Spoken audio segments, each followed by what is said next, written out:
What is up, everybody? I'm No Lux Given, and today I'm back with some more live commentary. And I don't know, it worked out well yesterday to just not pick a hero at all and let the game decide. We'll see if it gives us the free hero again. Horde Dragon, definitely a spicier free hero than Jack's Giant.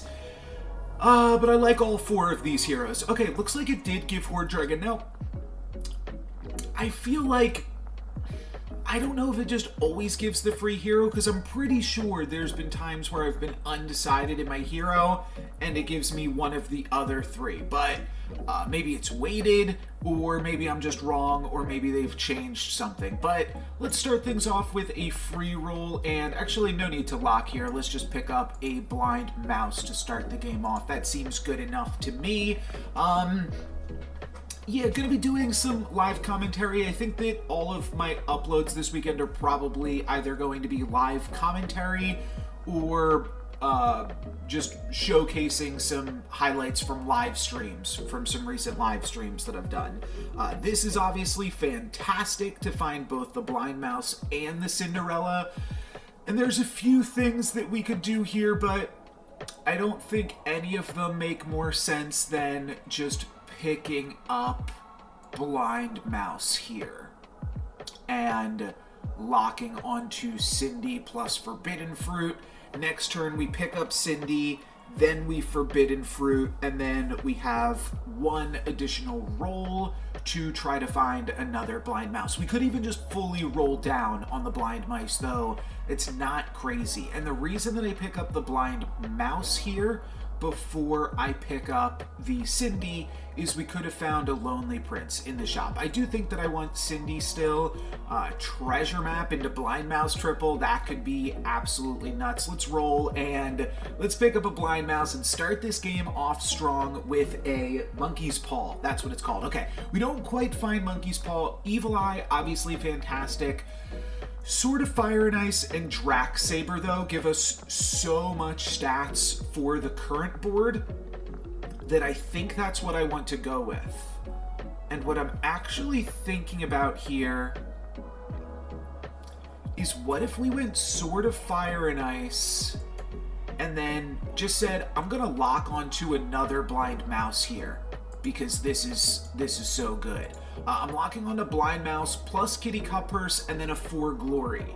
So wouldn't typically ever be locking on 2.2, but I think that this is a reasonable exception to the rule here. We get Ogre Princess, which is probably a better econ character than Kitty Cup Purse plus 4 Glory. Though we could take both of them and not take the 4 Glory. Just taking the Ogre Princess and the Kitty Cup Purse and eschewing the blind mouse. But if we're doing that, then I think we're admitting that this was a mistake to lock here, which, you know, potentially was, if we don't pick up the blind mouse. We locked for the blind mouse more so than anything else. So I think I'm gonna go Ogre, because I think that's better econ than Kitty Cup Purse plus 4 Glory. Though I could be wrong, and I think with 4 attack, like, this is what I was planning on doing with the Kitty Cup Purse, playing a 6-1 in the back line here. But with Ogre Princess, I think I just frontline that. Now, obviously, we lose out on the 4 Glory, which can trigger off the Cindy. But this is still a really fun start to a game here. So I think that this is good. Ogre Princess, pretty good odds to slay, and misses it, unfortunately. But I think that, no, we actually take a loss there. Okay, well, that's embarrassing. How will we recover from this? We could go Shard of the Ice Queen. I'm actually just going to roll here, and I think that that is right to do. And then this is pretty good. The White Stag, though, I also like Lucky, and I also like Reckless Wager. Okay. Well, now I think I just grab Lucky again for econ. I think that that's actually the play. Let's pick up Madman, which actually makes really great use of Sword and Fire and Ice. Never really realized this before. You don't play Sword of Fire and Ice too often because it's not a super powerful endgame treasure. and there's better early game treasures than it as well. But I think that Mad Mim and Sporko both seem really, really strong with this treasure. I'm not sure what else I'm supposed to do here, how I'm supposed to order this stuff, but I think that this seems good enough to me. Ogre Princess now, we're going for the 10 attack now that we failed to slay, and we're totally embarrassed by that. And then Mad Mim is a 6-3 that's making my front line really large. Seems quite good to me, though. Donkey could be some trouble. Looks like it will be. Go here. Nice. Okay. That was a really good combat for us, despite, you know, potentially going awry there.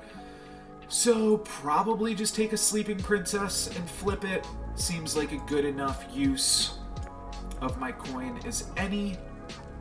Playing a ranged character certainly better than not doing so. And then we've got a little bit more econ to try to pair something off. We could just pair off the Mad Mim. Benefit to that is one, like I said, Mad Mim, pretty decent on a sort of Fire and Ice board, and also potentially builds into Treasure Map, which is something that I'm kind of interested in. So if we Mad Mim, then we have 2 rolls. Then we can potentially lock onto a Blind Mouse or a Genie's Wish, in addition to a Mad Mim. If we pick up the Shadow Assassin, we're basically just ending the turn, but that might still be okay. Tier 4 treasure's not super exciting. Let's go for Mad Mim. Let's roll.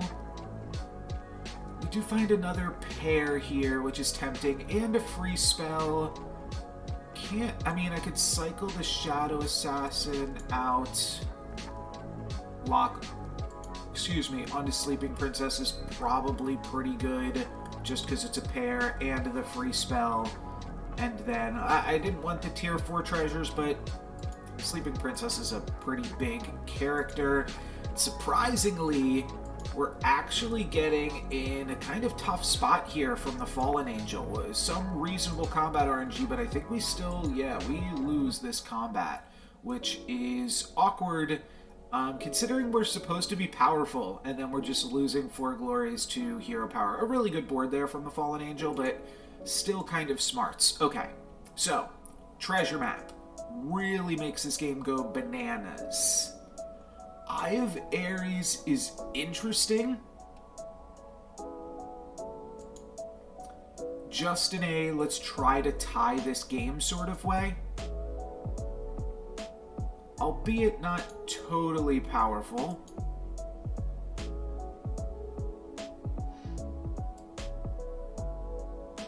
I mean, none of these other options here really speak to me, so I'm going to take Eye of Ares in an attempt to get some ties in these combats.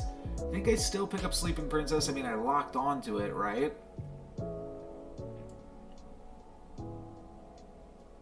It actually kind of seems bad now, but I'm still going to grab it, pick up the free spell, and then roll. And then I don't hate the Amy. I don't love how much I have to sell to pick that up, though. And then I do think I lock onto Princess Peep. I think that that's just a lot of stats with the sword and the mace here with Eye of Ares. Could also pick up the Wizard's Familiar, and I suppose I might if we find Crystal Ball. This whole lobby's kind of popping off, though. Holy moly. Oh, well, I guess we're playing Eye of Ares here still, but I don't know. This Miri seems quite large. We take 6 down to 19, and we are not doing so gravy. All right, let's see what our tier 3 treasure is. There's a few really good options. Treasure Map is probably chief among them, though. So now that we are picking up the Treasure Map, I think that we just look for tier 4 treasures. I think that that's going to be the play. I do think Princess Peep is probably still quite good, though, and I'll want to add it to the board. Oh, is this just a normal mouse? Yeah. Okay, I probably could have done better than that. Let's more or less cycle the Wizard's Familiar, but I'm still going to keep it around. I don't want to triple it though, and it's awkward that like I like the Fairy Godmother, I like the tier 4 characters, but here we go. We are able to do a little bit better than that. Kind of like the Monster Book. I'm going to hang on to the Blind Mouse, and yeah, I'm going to get rid of these now though. And this is seeming pretty good. Maybe I do something like this. Let's pick up the Golden Chicken for now. Let's roll and try to pair off one of our level 4 characters. I think we can do better than Greedy, but I like Friendly Spirit here. Okay. I mean, Friendly Spirit, we just have to pick up some level 4 characters. So Friendly Spirit, I think, is good enough, though. I always kind of forget. Friendly Spirit seems... Oh, that's a horrible hit. Friendly Spirit seems very attractive when you have Eye of Ares, but it's actually not that synergistic because you can't really make use of the additional health that it has, so... yeah, it just winds up kind of being a waste. Though, I mean, a really good combat. We kill Zippy the Zombie, so now we're not 8th. So I'll take it. And now can we build towards that tier 7 treasure? Tier 7 treasure. And I think that moving into the plan of Fairy Godmother is kind of good. It's just so good with these Princess Peeps that we should at least be exploring it here. Can probably toss this Friendly Spirit. Could even toss it for sure with Sure Shot. I don't think that's crazy, but I am just going to zap the Shadow Assassin. I still like the Sporko, I think, with Eye of Ares plus Sword of Fire and Ice. And let's see if we can find something that isn't Princess Peep here, or Sleeping Princess. Yeah, I really don't want either of those. I don't think I want a tier 6 treasure. Now, we are Horde Dragon. We can find more higher tier treasures later on. So maybe I should just be taking the tier 6 treasure, trying not to die. Alright, I'm gonna go for them here. So first we grab our tier 6 treasure. Yeah, I'll take Mimic Chest, I think. Don't want to think about this too long here. And then I'm gonna pick up the Princess Peep. This is a doubled up level 3 treasure. Shoot. Skip. Okay. Kind of wasted our treasure there, / wasted our gold. But, yeah, I don't even remember what the tier 3 treasures were, though. There's not many tier 3 treasures that are that much better than what we're currently doing. And 12 damage to the second place player in the lobby feels reasonably good here.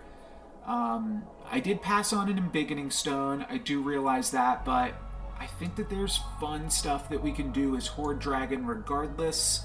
So let's just get to a later stage of the game. I don't know, maybe Friendly Spirit is good enough. Mad Mim seems kind of good, but kind of overkill at the same time. I obviously really like 9 Sea Terror, and I think I'm gonna roll a Reckless Wager. I think that that's worth it while we are up against the Ghost here. I like the 7th place player. I like the Lady of the Lake as well, though it's not as synergistic as Sporko. And I think I go for Fairy Godmother, and I'm not sure if I play it or not. Probably, though. Probably do just want to play it. Kind of like Sporko in this position, kind of makes me want to put Princess Peep here, which is certainly awkward, but I think that this is probably the lineup that I want to go with. So now Fairy Godmother is a really good triple. It's good to toss the Eye of Ares at some point. Doubled up Eye of Ares might be powerful enough that we like really want to make double use of Peep. So I could even see doing something like this. But I think I want to just try to make more use of Sporko. I think that that's probably better.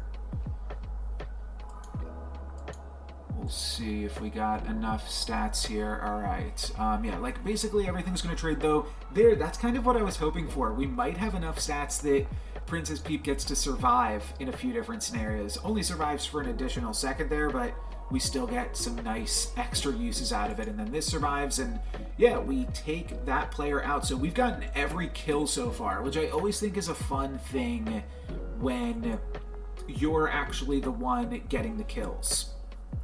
Right now I'm interested in XP, 9 Sea Terrors, and I have to figure out how much I care about these friendly spirit things, because they don't really super meaningfully improve our board to pick these things up, but they still do. So maybe I go for the Sporko, but not the friendly spirit. It seems awkward too. Yeah, let's just pick up all the pairs while we're playing Horde Dragon. That probably can't be too terrible. Another Princess Peep, selling off the Madman. Well, I don't really want to sell off the Madman. Maybe I sell off Gingerbread Knight, despite it being a pretty huge character, and then move over Sporko so that my whole front line's supported. That's probably good. The other thing to note is that, could even just do this, or this. That might be good too. The more, Friendly Spirit is synergistic with itself. So Friendly Spirit kind of begets Friendly Spirit.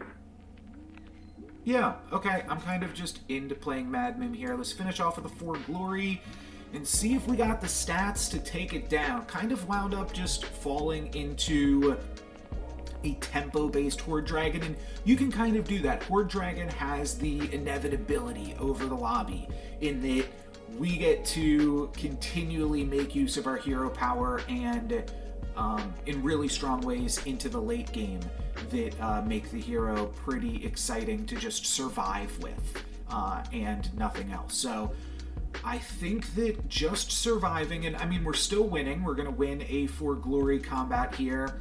I think that these are all good things, and we don't have to stress about trying to do anything super crazy. Just Mimic Chest Eye of Ares is pretty good. We do get to activate Lancelot here, so I guess this is the end of Sleeping Princess. We'll pick up Lance, and this Miri kind of popping off, but now we get a doubled up tier 6 treasure to replace Eye of Ares, and I do think Eye of Ares is probably going to go.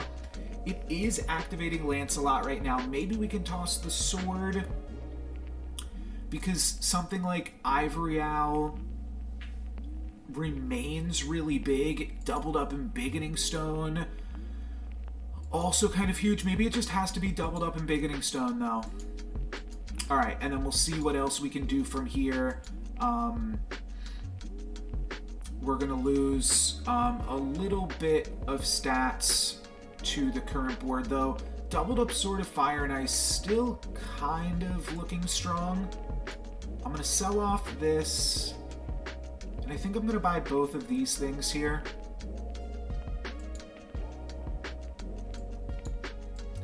This activates Lance, which is really interesting. It's a lot of work to activate Lancelot, but I think I might be willing to put that work in here. Alright, I'm just going to do this, and sure, I'll lock 2 level 5 treasures. It's level 5 treasures going into 6.0, and we're going to have a Lancelot activation as well, so we're going to see some other treasures, but I think I just want to be, reasonably strong. I'm not sure. There's definitely a lot of conflicting ideas right now. And we wind up losing for it, get a little bit punished, go down to 7 HP against the Miri, but a tier 6 treasure doubled up. Oh, wow. It's hard to not want to just take all of this stuff. Maybe I just take Ivory Owl, which is really strong. Now, I do still like the Friendly Spirit and the Sporko, just because they're huge, and they don't actually even cost us that much. Let's take Ivory Owl. Let's grab a tripled off Friendly Spirit, because that's huge. Could take Staff of the Old Toad, though I don't actually think we can afford to. I don't want to play too greedy, too risky, so I'm just going to skip out on all of these treasures, actually, and then try to find, a little bit more power just for the current board. And I think that another Friendly Spirit is basically exactly what I want. I have to decide if I want another Siren. I do, because I don't want these Godmothers anymore. So let's get rid of those. Let's put the Siren in the last position. And then let's finish off with a free roll. Definitely a really, really weird board. It's just tempo. But this is 6.0 and this is Storybook Brawl right now. 6.0, the lobby is almost dead. We're in the top 4, so we just need to have the stats to beat Miri the next time we're up against them, and then we're looking quite good, actually. So that's kind of my whole game plan, is have enough stats to beat Miri, and I think this is just a lot of stats. Embiggening Stone, Mimic Chest, Ivory Owl. Let's just make some big old monsters, baby. Here's a monster. The question now becomes, do we ever dream out of Horde Dragon? How long are we going to hang on to these treasures? But I don't think that that's right to do, partially for the gold that it costs. Now, we're seeing a lot of 9 Sea Terrors. This will be an interesting treasure option to potentially replace the Embiggening Stone. If it's like Pandora's Box, that would be really tough. Wand of Weirding, also kind of a tough pass-up.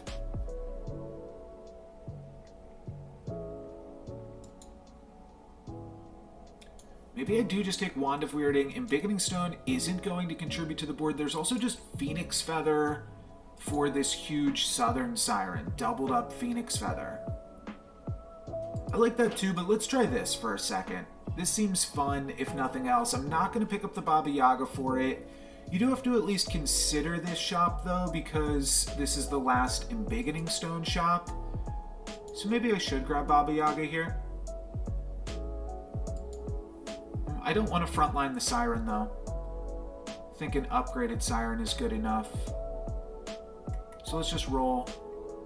Okay, we're locking onto another friendly spirit, and, well, I played down a unit. That's embarrassing. Hopefully it doesn't matter. Medusa's pretty annoying. Pumpkin's pretty annoying. They got our upgraded thing, but hopefully this Siren can carry me despite my mistakes here. Yeah, that's a little bit awkward, though. Pumpkin actually doesn't summon, and Medusa steals 2 huge Wizard's Familiars. So this is a win and a kill onto Peter Pants. How many kills have we gotten? I think we've gotten at least 3 kills here. Well, I know we've gotten at least 3 kills. We killed the 7th, 8th, and now 4th place player, and that should move us on to the finals here, I believe. No, not quite. Not quite. We've got a little bit of a battle. Double Pumpkin. Yeah, it was a little bit... I was a little bit mind-flooded in that last shop. We're just going to skip this treasure, I think, though. Hold up. Hold up, wait a minute. Put the double monkey in it. Maybe it is time to go double Monkey's Paw. Obviously very good with Pumpkin, though we're not planning on playing Pumpkins. We're just looking to use double Monkey's Paw with this. I guess Princess Peep makes a reappearance back into the comp. That's kind of funny. I really wanted to scam with Wand of Weirding plus Mimic Chest, but I think it's this. I think this is just a ton of stats. So I'm going to go for this. I'm going to feel a little bit silly. I don't know.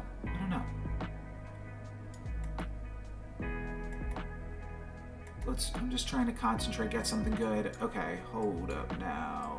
Let's grab this. Okay, I wasn't able to put the Princess Peep in a better position, so it's pretty awkward in that first slot, but felt like Mimic Chest, Ivory Owl, and then these friendly spirits are good enough uses of Echo Wood here. See if it's enough. Friendly Spirit able to get a 3-for-1, essentially, and Southern Siren should be able to steal this combat and kill the Miri. So we're going to be getting 5 kills in this lobby, assuming we can win this lobby. We did most of the killing in here. Oh wait, we don't quite kill the Miri. Okay, that is embarrassing. I don't hate an Empress P though. That's kind of cool. Play that here.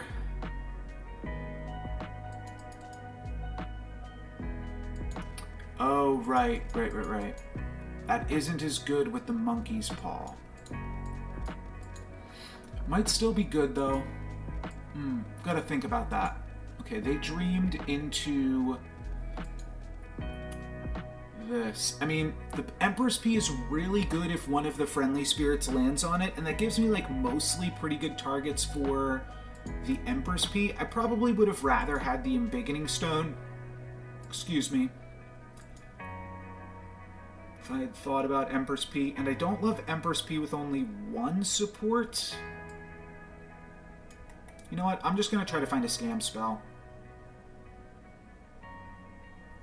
I think that that's probably better use. I like the Hercules. Oh, Time Flies. That's kind of cool. Alright, I'll grab a Time Flies.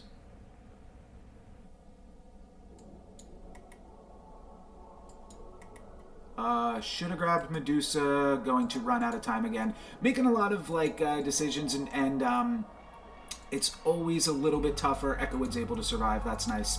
It's always a little bit tougher to play with live commentary.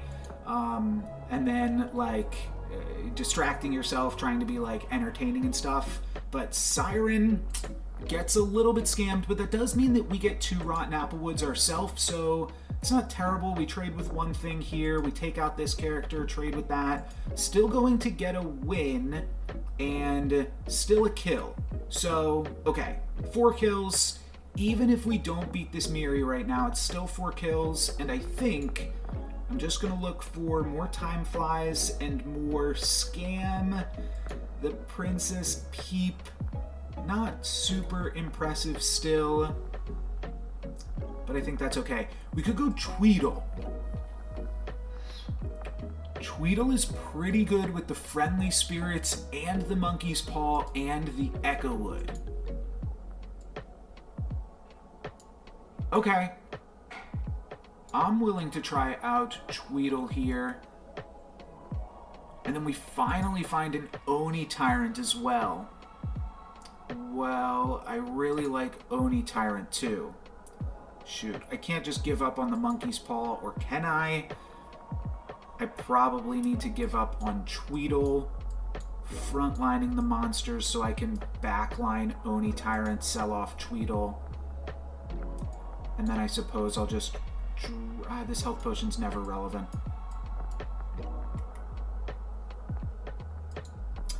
Oni Tyrant might be a little bit of a mistake here. I don't love keeping Southern Siren in the front. Tweedle is, like, kind of really cool with this board as well. But we're just going for big Echowood. My opponent has picked up a big Good Boy. Is that going to be enough? Could very well be. Alright, Southern Siren gets taken out, and I don't love some of these decisions that we've made. My opponent with a medium-sized Court Wizard, though, is that going to be enough? I don't think it is. Oh, it's really close. It's going to come down to bonus attacks, and we lose. Alright, I think I blew it there. I think that I should have backline the Southern Siren and probably just played that Tweedle comp, and probably not taken the monkey's paw too. I was trying to make decisions quick enough, though if you look at the win percentage, I guess we're somewhat justified. Still able to get 4 kills in that lobby, but not the one that mattered. That's going to be it for me today. Thank you guys very much for watching. I'm No Lex Given. Peace.